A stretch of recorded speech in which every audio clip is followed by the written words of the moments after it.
नमस्कार दोस्तों, आप लोग तो मोदी जी के एक फेमस डायलॉग सुने ही होंगे जो कि संसद में सीना ठोक के बोल रहे थे कि एक अकेला कितनों पे भारी। देश देख रहा है, देश देख रहा है, एक अकेला कितनों को भारी पड़ रहा है। मोदी जी तो सब पे भारी है ही है, साथ में एक व्यक्ति को और देखने को मिला जो कि सब पे भारी है। जी हाँ, हम बात कर रहे हैं बीजेपी के राज्यसभा सांसद और बीजेपी के राष्ट्रीय प्रवक्ता सुधांशु त्रिवेदी जी के बारे में। सुधांशु त्रिवेदी जी संसद में वक्तव्य पर बोल रहे थे और ऐसे ऐसे बातें बोल रहे थे जिनके बात को सुनकर विपक्षी नेताओं को मिर्ची लग रही है और उन लगी मिर्ची पे नमक छिड़कने का काम अमित शाह जी कर रहे थे। अब सवाल ये उठता है कि आखिर विपक्षी नेता लोग को मिर्ची क्यों लग रही थी, तो आप लोग खुद ही देख लीजिए।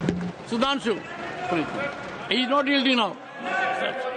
सबसे पहले मैं तमिलनाडु का जवाब देना चाहता हूं। यस सभापति महोदय, तमिलनाडु से ही डॉक्टर एपीजे अब्दुल कलाम थे और मैं सारे सदन से कहना चाहूंगा, डॉक्टर कलाम का नमाजे जनाजा और याकूब मेनन का नमाजे जनाजा एक ही दिन हुआ।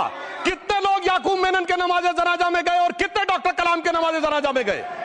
डॉक्टर कलाम मेमोरियल पे कितने लोगों की फोटो है, दिखाएं मुझे, सोशल मीडिया पे पोस्ट की हो। मगर अफजल हालात का मारा था, आपके एक मंत्री का ऑफिशियल ट्वीट है, वही सदन के सदस्य नहीं तो मैं नहीं बोल रहा हूं। याकूब मेनन की जुडिशियल किलिंग हुई, आपके एक नेता का, मिनिस्टर का ऑफिशियल ट्वीट है, सदन के सदस्य नहीं है इसलिए नहीं बोल रहा हूं। और सर 26/11 आरएसएस ने कराया, सदन के सदस्य बैठे हुए हैं।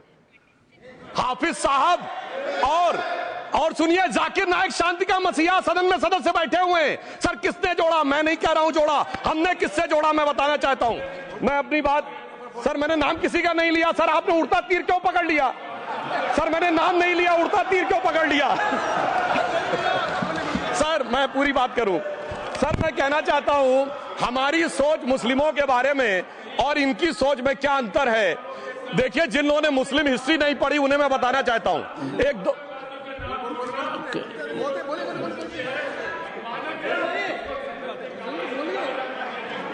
सभापति महोदय, मैं थोड़ा उन लोगों को इस्लामिक हिस्ट्री के बारे में बताना चाहता हूं। Honourable Digvijay Singh, please, no I give you chance, I give.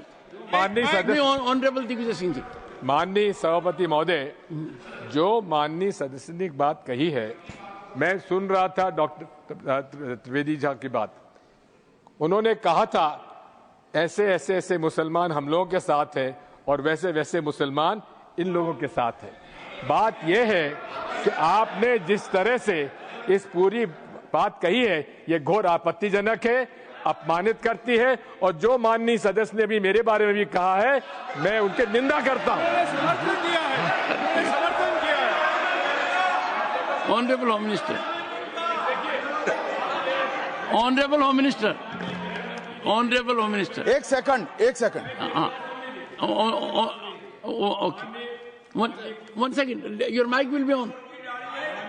महोदय, मुझे ये सब कहने की जरूरत नहीं है, लेकिन जो गुजरात में दंगे और फसाद हुए, कौन कौन उसके लिए जिम्मेदार थे बताइए। Honourable home minister.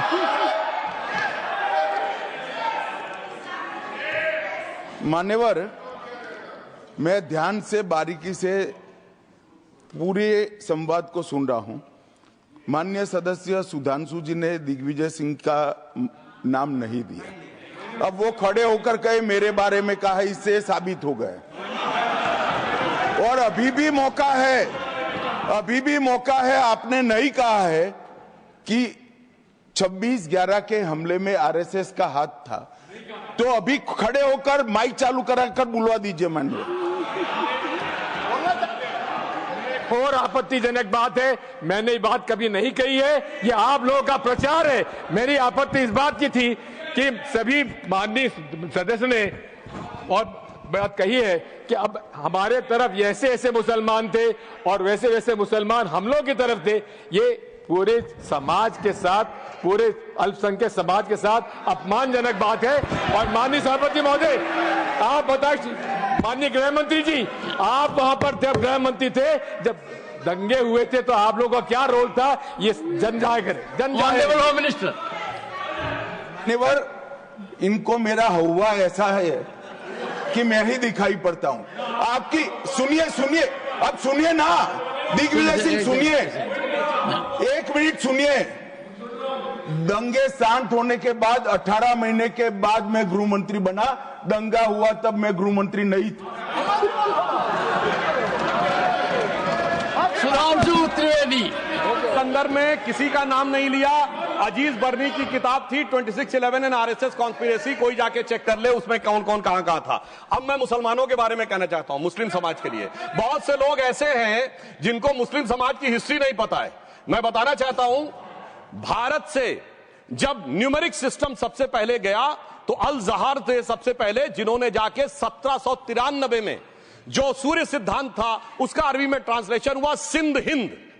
और हम बता रहे हैं हम किस तरह के मुस्लिम को साथ रखते हैं। डॉक्टर कलाम से बड़ा आलिम इस्लाम में साइंसदान नहीं हुआ, और आरिफ मोहम्मद खान साहब जो बिहार के गवर्नर हैं उनसे बड़ा आलिम फाजिल मुसलमान आज सियासी जमात में तो नहीं होगा, यह मैं दावे के साथ कह सकता हूं। मगर मैं बताना चाहता हूं सर, उसके बाद उन्होंने एक किताब लिखी, एक सर 10th सेंचुरी के मुस्लिम राइटर थे जिन्होंने किताब लिखी, उसका नाम था the compendious book of balancing and completion according to Hindu calculation, जिसको शॉर्ट में अल जब्र कहा गया, और वहां से अलजबरा निकला, और सर उसके बाद अल ख्वारिज्म आया। और सर आज मेरे ख्याल से सदन के बहुत से लोगों को नहीं पता होगा, ये जो एल्गोरिथम वर्ड है ये अल ख्वारिज्म से आया हुआ है। एक जमाने में इस्लाम में बैतुल हिकमत था, यानी वो सबसे बड़ा हिकमत का केंद्र था, जब एक से एक लोग होते थे। बहुतों को नहीं पता होगा कि कोलंबस ने जिस नक्शे के थ्रू दुनिया ट्रेवल किया था वो बनाने वाला भी एक मुस्लिम था, अल इदरीसी।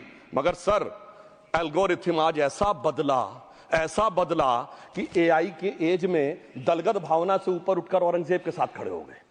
सर ये एल्गोरिथम किसने बदल दिया, ये मैं बताना चाहता हूं। इस पे थोड़ा सोचने की जरूरत है। इसलिए मैं कहता हूं मुस्लिम पॉलिटिक्स की सोच क्या थी, हमने किन मुसलमानों का साथ दिया है, मैं बताना चाहता हूं। सर वीर अब्दुल हमीद की शहादत की 50वीं वर्षगांठ 2015 में हुई।